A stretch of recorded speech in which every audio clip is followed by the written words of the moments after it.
Hello everyone, कैसे हैं आप सब। एक बार पुनः शिव कोचिंग क्लासेस पर स्वागत है। और आज का टॉपिक है स्टूडेंट हमारा स्वप्रेरण के बारे में चर्चा करेंगे। स्वप्रेरण क्या है बिल्कुल बेसिक्स के साथ। और क्लास 12 फिजिक्स में चैप्टर 6 हम यहाँ पर आपका स्टार्ट कर चुके थे, जिसमें कुछ बेसिक चीज हमने करा दिया था। तो चलिए शुरू करते हैं। आज हम चर्चा करेंगे स्वप्रेरण, और इसके पहले जो भी वीडियो है प्यारे बच्चों वो प्लेलिस्ट में क्रम से मैंने लगा दिया है, तो आप लोग प्लेलिस्ट विजिट कर लेना और अच्छे से तैयार करना। शुरू करें स्वप्रेरण के बारे में, ठीक है। तो सबसे पहले स्वप्रेरण के लिए हम एक क्या बनाएंगे, एक लंबी कुंडली बनाएंगे, है ना, परिनालिका की भांति प्यारे बच्चों। और उसमें फिर हम किसी ना किसी बाह्य स्रोत के माध्यम से, जैसे सेल के माध्यम से धारा प्रवाहित करेंगे, तब उसमें प्रेरण की क्रिया होगी। स्वप्रेरण का मतलब पहले शाब्दिक अर्थ समझिए। स्व मतलब स्वयं, यानी प्रेरण यानी खुद के कारण प्रेरित होना। अब ये हम धारा के बीच में संबंध दर्शाएंगे, तो धारा के बीच में कैसे स्वप्रेरकत्व के कारण या स्वप्रेरण के कारण धारा, प्रेरित धारा उत्पन्न होती है, वो चीज हम यहाँ पर चर्चा करेंगे। तो सबसे पहले हम एक छोटा सा परिनालिका बनाते हैं। एक लंबी प्यारे बच्चों यहाँ पे मान लीजिए किसी भी धातु का एक मान लीजिए छड़ बनाते हैं। इस पे हम क्या करेंगे, तांबे के तार को लपेट देंगे, तो ये हमारे पास बन जाएगा एक छोटा सा, ऐसा बनाते हैं यहां से ये आपका, इसमें विद्युत तांबे के तार को लपेट देते हैं, तो हमारा एक कुंडली बन जाता है, ठीक है। और यहां से ऐसा, ठीक है। फिर इसके साथ आपको क्या जोड़ना है, सेल जोड़ना है, तो सेल जोड़ दीजिए। और सेल के साथ फिर क्या जोड़ेंगे आप, एक कुंजी जोड़ेंगे। फिर आपको एक कुंजी जोड़ना है साथ में प्यारे बच्चों, यहां पर एक बल्ब जोड़ दो आप इसके समांतर क्रम में, ये बल्ब जोड़ दो, क्योंकि पूरा प्रायोगिक अध्ययन करेंगे तब तो आपको समझ में आएगा। ये हमारे पास एक क्या है, ठीक है, सेल हो गया, ठीक है। चलिए, तो हमने कुंडली बना ली है। कुंडली कैसे बनाया, मान लीजिए एक आपके पास धातु का मान लीजिए कोई रॉड है, और उसमें तांबे के तार को हम फेरे, जैसे मान लीजिए ये रॉड है, धातु का एक रॉड है, या आपका मतलब नर्म लोहे का रॉड ले लो प्यारे बच्चों, नर्म लोहा ही ले लो। अब इसमें नर्म लोहे में आप क्या कर दोगे, तांबे के तार को लपेट दो। तांबे के तार को लपेट दो तो ये हमारा बन जाता है, यहाँ पे तांबे का तार नहीं प्यारे बच्चों, तो ये नर्म लोहा है। इसमें हम यदि तांबे के तार को बार बार विद्युत कर दें, जैसे हम यहाँ पर एक थोड़ा सा आपको एग्जाम्पल के तौर पे समझा रहे हैं, ये हमारे पास तांबे का तार है, ये नर्म लोहा है, इसको हम बार बार ऐसे लपेट दिए, तो ये हमारा बन जाता है क्या, कुंडली। क्या बन गई, कुंडली। सिंपल है ना, इसको आप और ऐसे लपेट सकते हो ऐसे, तो ये हमारा बन जाता है क्या, कुंडली, ठीक है। तो कुंडली बनाने का तरीका आपको समझ में आ गया। अब ये दोनों जो चालक तार हैं, इन दोनों चालक तारों के बीच हमने क्या जोड़ दिया, एक हमने जोड़ दिया प्यारे बच्चों, जहां से हम धारा लेंगे, तो ये आपके पास एक सेल है ना, इस सेल के सहायता से हम क्या कर सकते हैं, धारा, बैटरी सेल जो भी जोड़ सकते हैं। और इस कुंडली के साथ में एक हमने बल्ब जोड़ दिया, क्या जोड़ दिया, बल्ब। इसी बल्ब के सहारे तो हम पढ़ेंगे या समझेंगे स्वप्रेरकत्व तो क्या है, स्वप्रेरण क्या है, ठीक है। जैसे हमने कहा एक कुंडली हमारे पास, ये कुंडली है, और इस कुंडली में हमने धारा प्रवाहित किया, इस कुंडली में क्या प्रवाहित किया, धारा प्रवाहित किया। और जब धारा प्रवाहित किया प्यारे बच्चों, जब हमने धारा प्रवाहित किया, तो इस धारा के कारण, इस कुंडली में एक स्वप्रेरण की क्रिया होती है, और स्वयं एक प्रेरित धारा उत्पन्न हो जाती है। क्यों, क्योंकि जब हम धारा प्रवाहित करेंगे तो इसकी चुंबकीय फ्लक्स में परिवर्तन होगा। चुंबकीय फ्लक्स में परिवर्तन होगा, अर्थात चुंबकीय फ्लक्स का मतलब क्या होता है, देखिए, जैसे आपको पता है एक चुंबक है, और चुंबक से एन से निकलता है चुंबकीय क्षेत्र रेखा, और चुंबकीय क्षेत्र रेखाओं की संख्या में यदि बदलाव आ रहा है तो चुंबकीय फ्लक्स कहलाता है। कुल मिलाकर के चुंबकीय फ्लक्स रेखाओं की संख्या, चुंबकीय क्षेत्र रेखाओं की संख्या को हम कहते हैं चुंबकीय फ्लक्स। तो जब हम किसी कुंडली में, हमारे पास एक कुंडली है और कुंडली में धारा प्रवाहित करते हैं, तो इस कुंडली में क्या परिवर्तन होता है, फ्लक्स में परिवर्तन होता है। क्या, फ्लक्स में परिवर्तन होता है। और फ्लक्स में परिवर्तन के कारण एक धारा उत्पन्न हो जाता है। उस धारा को कहते हैं प्यारे बच्चों प्रेरित धारा। क्या, प्रेरित धारा। और इस संपूर्ण घटना को हम कहते हैं स्वप्रेरण। क्या, स्वप्रेरण। ओके, तो आपको स्वप्रेरण के बारे में परिभाषा लिखना, इसका हम प्रायोगिक अध्ययन करेंगे। डायग्राम क्यों बनाए, तो ताकि आप लोग को समझ में आए। जब किसी कुंडली में धारा प्रवाहित करते हैं तो उसके चुंबकीय फ्लक्स के मान में परिवर्तन होता है, फलस्वरूप उसमें एक धारा उत्पन्न हो जाती है, जिसे प्रेरित धारा कहते हैं। और इस परिघटना को हम कहते हैं स्वप्रेरण। मतलब स्वयं इस कुंडली में ही हमने धारा प्रवाहित किया पहले किसी न किसी माध्यम से, तो इसमें फ्लक्स में परिवर्तन हुआ, और फ्लक्स के कारण इसमें एक प्रेरित धारा उत्पन्न हो गया, जिसे हम क्या बोलते हैं प्यारे बच्चों, बोलते हैं, इस जो प्रेरित धारा बोलते हैं, इस पूरे परिघटना को हम क्या बोलते हैं, स्वप्रेरण कहते हैं। ठीक है ना, क्लियर है, इतना समझ में आ गया, कोई दिक्कत तो नहीं है। मैंने क्या कहा, जब किसी कुंडली में धारा प्रवाहित की जाती है तो उस कुंडली के साथ चुंबकीय फ्लक्स में परिवर्तन होता है, यानी चुंबकीय क्षेत्र रेखाओं की संख्या में परिवर्तन होती है, और चुंबकीय क्षेत्र रेखाओं की संख्या में परिवर्तन के कारण एक धारा उत्पन्न हो जाती है जिसे प्रेरित धारा कहते हैं, या उत्पन्न होने वाली धारा प्रेरित धारा कहलाती है, और ये जो संपूर्ण परिघटना है वो कहलाता है स्वप्रेरण। क्या, स्वप्रेरण। तो परिभाषा आप लोग लिख सकते हैं सिंपल तरीके से, मैं यहां पर लिख देता हूं ताकि आप लोगों को दिक्कत ना हो सके, कि जब किसी कुंडली में धारा प्रवाहित की जाती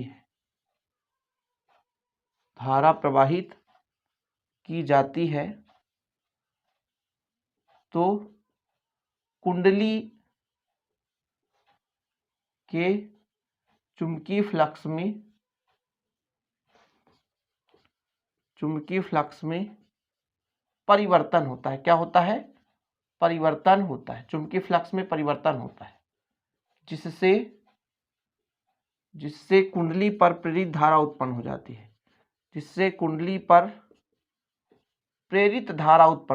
है, उत्पन्न हो जाती है। इस परिघटना को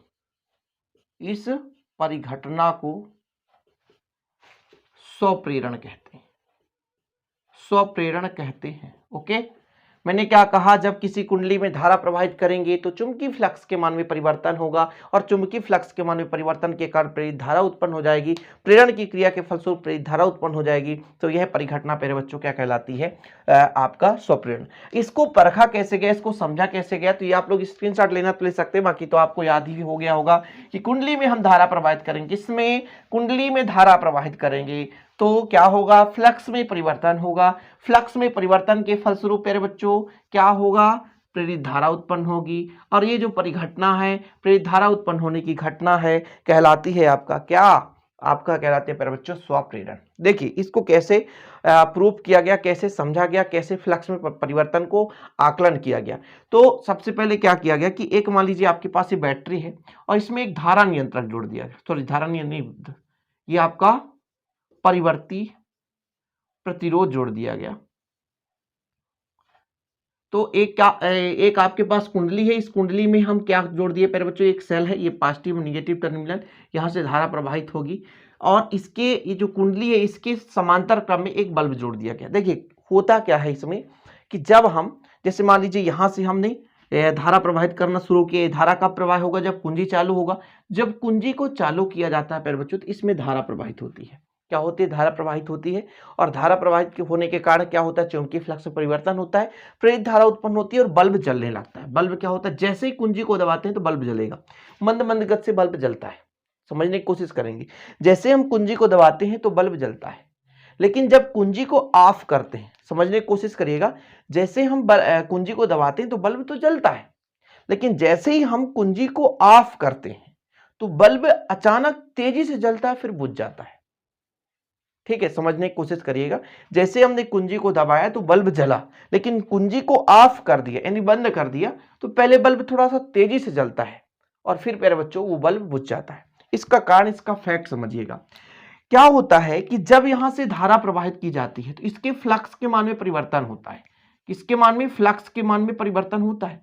अब धीरे धीरे गति से धारा बह रही, फ्लक्स के मान में परिवर्तन हो रहा है, बल्ब जल रहा है, लेकिन अचानक जब कुंजी ऑफ किया जाता है तो इसके फ्लक्स में तेजी से परिवर्तन होता है, तेजी से परिवर्तन होता है। क्या होता है, तेजी से परिवर्तन होता है, और जब फ्लक्स के मान में तेजी से परिवर्तन होगा तब यहां पे जो धारा का मान है वो बढ़ जाएगा, और इस धारा के अधिकता के कारण पहले थोड़ी से तेजी से जलता है और फिर धीरे से बुझ जाता है। सिंपल सा, आपको पता है कि धारा का मान यदि अधिक होगा तो बल्ब तेज से जलेगा, मतलब थोड़ा सा तेज प्रकाश देगा। तो यही होता है कि जब कुंजी को दबाते हैं तो धारा बहने लगती है, फ्लक्स में परिवर्तन होता है, प्रेरित धारा उत्पन्न होती है, बल्ब जल रहा होता है, लेकिन अचानक जब कुंजी को बंद करते हैं तो तेजी से फ्लक्स में परिवर्तन होता है। अचानक बंद हुआ, तेजी से फ्लक्स में परिवर्तन हुआ, और तेजी से जब फ्लक्स में बदलाव हुआ, बल रेखाएं इधर उधर बदली, चुंबकीय क्षेत्र रेखाएं बदली, तो जो आपका धारा है वो थोड़ा सा बढ़ जाता है। क्यों? क्योंकि यदि फ्लक्स में परिवर्तन कम हो रहा है तो धारा का मान कम है। यदि फ्लक्स ज्यादा परिवर्तित हो रहा है, यानी कहने का मतलब चुंबकीय क्षेत्र रेखाएं ज्यादा बदल रही हैं, फ्लक्स का परिवर्तन ज्यादा हो रहा है, तो फिर धारा ज्यादा होगी। तो अचानक जब कुंजी ऑफ किया जाता है तो तेजी से बदलाव आता है, इसमें तेजी से बदलाव आता है, और तेजी से बदलाव आने के फ्लक्स की मान में वृद्धि होती है, और जैसे फ्लक्स बढ़ा तो थोड़ा सा धारा बढ़ गया, और धारा बढ़ने के कारण बल्ब थोड़ा सा तेजी से जला और फिर अचानक से बुझ जाता है। यह होता पूरा इसका मैग्नेटिज्म, यह होता पूरा सिस्टम, और इस पूरी परिघटना को हम कहते हैं स्वप्रेरण। सिंपल है। हमने क्या किया बच्चों, यहाँ पे कुंडली है, कुंडली के समांतर क्रम में बल्ब जोड़ दिया, इस कुंडली को हमें किसी धारा स्रोत से जोड़ दिया, और इसके साथ हम परिवर्ती प्रतिरोध मतलब बदलाव प्रतिरोध है ना, क्षति होने से बचाएगा किसी चीज को, जैसे हमारा परिपथ ही है, छत से प्रतिरोध का काम ही क्या, रुकावट डालना। जैसे तेजी से धारा आ रहा है तो उसको रुकावट डाले। कभी कभी क्या होता है कि बल्ब अचानक चालू करने से, मतलब स्विच ऑन करने से बल्ब फ्यूज हो जाता है। कभी आपने ये प्रैक्टिकल देखा है? होता है। आपके घर में नॉर्मल बल्ब जला हो, है ना, मतलब आपके घर में नॉर्मल बल्ब लगा हो, और अचानक से आप यदि, जिसमें टंगस्टन का तार होता है प्यारे बच्चों, सस्ता जो बल्ब आता है 10 से 15 रुपए, सूर्या का बल्ब आप समझ लो, सूर्या छोटे छोटे आते हैं ना 15 से 20 रुपए वाले। तो होता क्या है कि अचानक जब स्विच ऑन करते हैं तो फ्लक्स में तेजी से वृद्धि होती है, और फ्लक्स में परिवर्तन के कारण धारा बढ़ जाता है, और उसकी क्षमता से ज्यादा धारा आ जाती है, इस कारण से वो बल्ब फ्यूज हो जाता है। ऐसा देखने को मिलता है, अक्सर आप देखे होंगे कि जब हम अचानक कभी कभी बल्ब का स्विच ऑन करते हैं तो उसके फ्लक्स के मान में वृद्धि होती है, धारा बढ़ जाता है, इस कारण से बल्ब क्या हो जाता है, फ्यूज हो जाता है। ये चीज आपको पता होना चाहिए, क्योंकि बल्ब में टंगस्टन का तार लगा होता है, टंगस्टन का क्या होता है, तार लगा होता है, प्रेरित धारा उसमें उत्पन्न हो रहा है, इस कारण से प्यारे बच्चों वो भी क्या होता है, फ्यूज हो जाता है। ये चीज आपको पता होना चाहिए। तो ये आपका हो गया स्वप्रेरण। स्वप्रेरण की परिभाषा आपको समझ में आ गया। अब इसके बाद हम चर्चा करेंगे प्यारे बच्चों, आपको हेडिंग डालना है स्वप्रेरण गुणांक। स्वप्रेरण गुणांक, क्योंकि आपको स्वप्रेरण गुणांक अच्छे से समझना है, ओके, क्योंकि इसी से हम निकालेंगे स्वप्रेरकत्व। क्या? इसके बाद हम निकालेंगे स्वप्रेरकत्व, और इस वीडियो में ये चीज तो चर्चा करना है, स्वप्रेरण गुणांक और स्वप्रेरकत्व। इसको अपन क्लीन कर देते हैं। तो चलिए शुरू करते हैं। सबसे पहले हम पढ़ेंगे स्वप्रेरण गुणांक के बारे में, है ना, और या स्वप्रेरकत्व के बारे में, उसी को कहते हैं स्वप्रेरकत्व। तो देखिएगा, थोड़ा सा समझने की कोशिश करिएगा। जैसे मान लीजिए प्यारे बच्चों, आपके पास एक कुंडली है। क्या है? ये कुंडली है। इस कुंडली में हम धारा प्रवाहित करेंगे तो फ्लक्स के मान में परिवर्तन होगा। इसमें हम क्या प्रवाहित करेंगे? धारा। और फ्लक्स को दर्शाते हैं फाई, चुंबकीय फ्लक्स है इसलिए फाई भी से दर्शाएंगे। तो जब भी हम धारा प्रवाहित करेंगे तो इसके फ्लक्स के मान में परिवर्तन होगा, और जितना धारा बहाएंगे, जितना धारा प्रवाहित करेंगे तो फ्लक्स उतना ही अधिक होगा। तो चूंकि मैं यदि आपसे कह दूं कि कुंडली में उत्पन्न या कुंडली में चुंबकीय फ्लक्स में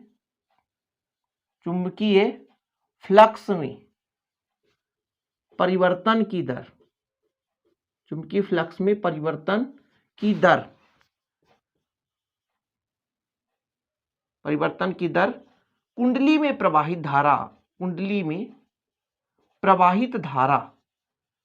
प्रवाहित धारा के अनुक्रमानुपाती होता है। बिल्कुल सही है, अनुक्रमानुपाती होता है। बिल्कुल सही है मेरे बच्चों, बिल्कुल सही है। यदि हमने क्या कहा कि कुंडली में धारा तेजी से बहाएंगे तो फ्लक्स ज्यादा बदलेगा।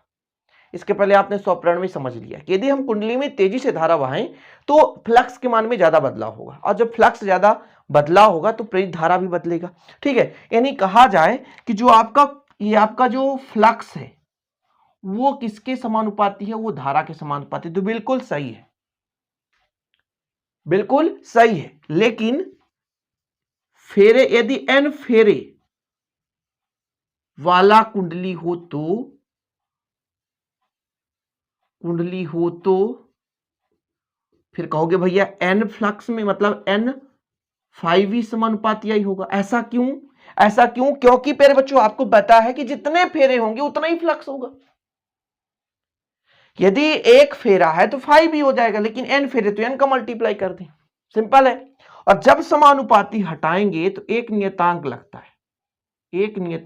है, जिससे I से दर्शाएंगे, सॉरी L से दर्शाएंगे,